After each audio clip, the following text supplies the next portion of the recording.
In a small town between a tired market and a quiet river lived a boy named Sami. His pockets were always empty, but his eyes were always full of questions. Every morning, Sami sold tea from a small wooden cart. The cart was old, the wheels shook, and the kettle hissed like it was tired of boiling. But Sami smiled at every customer, even when his hands were cold and his stomach felt empty. Some days were good, some days were hard. Most days, the money was never enough. One evening, after a long day, Sami counted his coins under a dim street light. He placed them carefully on the cart. 1, 2, 3, 4. That was all. Again, not enough. Not enough for rent, not enough for a new cart, not enough for anything big. He looked at the big bakery across the street. Light shone through its glass windows. People walked in and out, laughing, holding warm bread and sweet cakes. The owner, Mr. Rafik, wore a clean white apron and a happy face. Sami sighed. Maybe I am only meant for this small cart, he thought. Maybe big things are for other people. People with money. People with luck. A cold wind blew. The river behind the market made a soft, deep sound. Sami felt very, very small. The next morning, as the sun slowly rose behind the hills, Sami pushed his cart towards his usual corner. His arms were tired, and his mind was even more tired. On the way, he saw an old man sitting on a bench near the river. The man often sat there with a little notebook, watching the water. His hair was white, his hands were wrinkled, but his eyes were bright. Today, the man called out, "Boy, why do you walk like the whole sky is on your shoulders?" Sami stopped and tried to smile. "I am fine, uncle," he said politely. The old man shook his head. "No, your feet are slow and your eyes are heavy. That is not fine. Come, sit for a moment." Sami hesitated, then parked his cart and sat beside him. The river moved quietly in front of them. "What is your name?" the old man asked. "Sami. And what is your problem?" Sami looked at his empty pockets and showed his worn-out cart. "My problem is simple," he said. "I am poor. My pockets are empty. I sell tea all day, but I can never save enough. I dream of a big shop, a safe home for my mother, a better life. But look at me." He tapped his pocket. "Nothing. How can a boy with empty pockets think big?"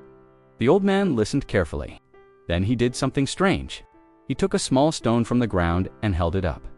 "Tell me, Sami," he asked, "is this stone big or small?" Sami frowned. "It is small, of course." The old man smiled. "Small compared to what?" "To a mountain, yes. But compared to a grain of sand, this stone is big." He threw the stone into the river. Ripples moved across the water. "Your pockets," he said softly, "are like that stone. Maybe they are small now, maybe they are empty.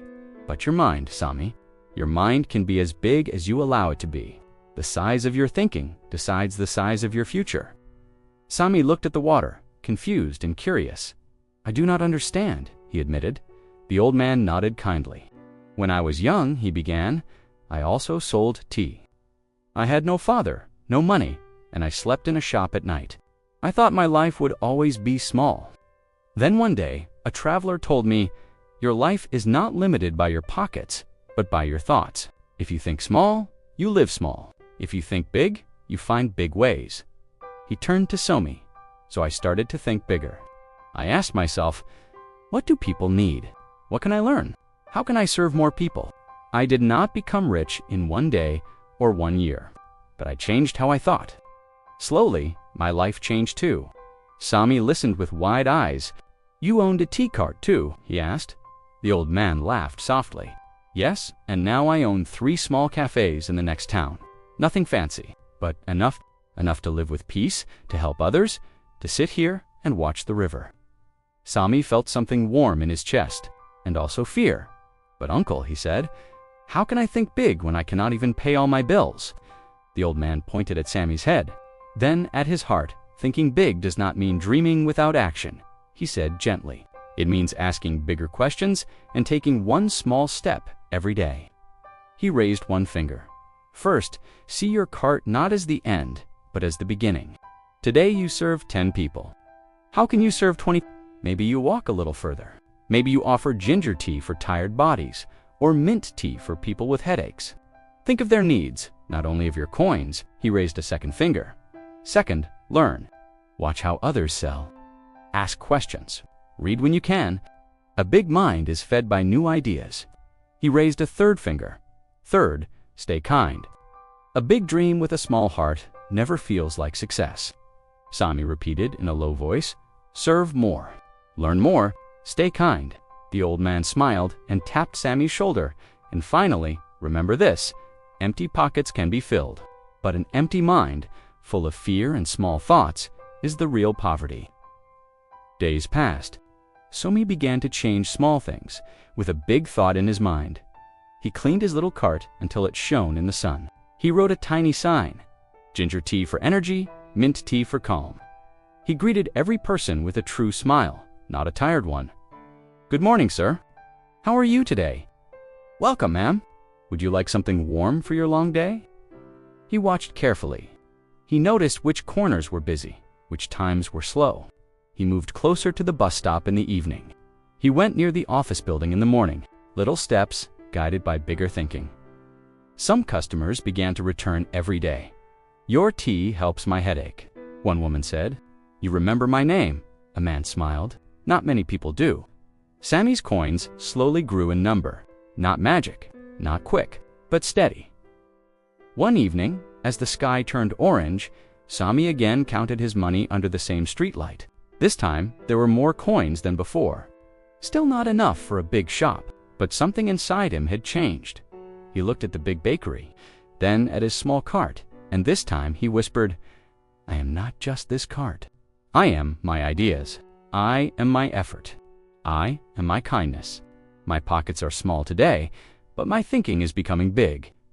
Years later, the small tea cart became a simple tea stall with 2 helpers. Then a small tea shop near the river. People came not only for tea, but for peace, for a smile, for a kind word from Sami. Sometimes Sami still met the old man on the bench. Your pockets are not so empty now, the old man would say with a wink. Sami would answer. It started the day I stopped measuring my future with the size of my pockets and started measuring it with the size of my thinking. Dear listener, maybe today your pockets feel empty too.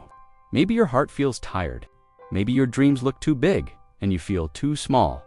Remember this, empty pockets are not the end. They are only the beginning of a new way of thinking.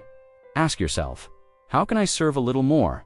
What can I learn today? What small step can I take toward my big dream? Think bigger than your pain. Think bigger than your fear. Think bigger than your current situation. You do not have to jump from nothing to everything. You only need to grow one kind thought, one brave decision, one small step at a time. Your value is not written in numbers on a bank slip. Your value lives in your mind, your heart, and your actions. Be patient, be grateful, and keep moving forward. One day, you will look back and see your big life began on the day you decided to think big, even with empty pockets.